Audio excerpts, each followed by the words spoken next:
सुवर्णपुर जिला उलुंडा ब्लॉक स्तरीय मिलित अभियोग शुणाणी एवं उपशम शिविर उलुंडा पंचायत समिति अंतर्गत सिंढोल ग्राम कार्यालय बजार प्रांगण ठारे अनुष्ठित हो जाइछि।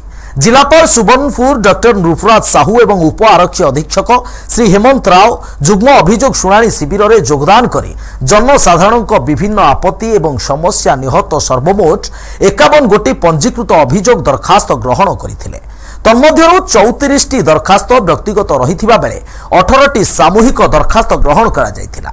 समस्त सामूहिक और व्यक्तिगत अभियोग दरखास्त गुड़िक निर्दिष्ट समय मध्य समाधान करने संपृक्ति विभाग अधिकारी प्रदान करा जायछि।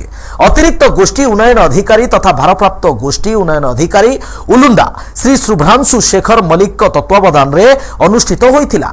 एही जुग्म अभियोग शुणाणी शिविर में अतिरिक्त जिलापाल राजस्व श्री राजेन्द्र माझी, उपजिलापाल वीर महाराजपुर श्री सुरेन्द्र कुमार मेहर समेत भारप्राप्त तहसीलदार उलुंडा श्री सोमनाथ बेहेरा, सरपंच सिंढोल ग्राम पंचायत श्री प्रदीप कुमार बेहुरा एवं तथा विभिन्न जिला स्तरीय अधिकारी, तहसील और ब्लॉक स्तरीय अधिकारी, कर्मचारी वृंद समेत जिला पंचायत अधिकारी तथा जिला सूचना और लोक संपर्क अधिकारी सुवर्णपुर श्री अर्जुन माझी सहित विभिन्न संवादपत्र सांबादिक और वैद्युतिक गणमाध्यम प्रतिनिधि माने योगदान करथिले। एही अवसर में सिंढोल ग्रामर एक भिन्नक्षम बालक श्री आयुष सेठी पिता कुंज बिहारी सेठी को जिलापाल सुवर्णपुर डॉक्टर नृपराज साहू द्वारा एक व्हील चेयर प्रदान करा जायथिला। Subarnapur Umesh Chaulia report, NTV.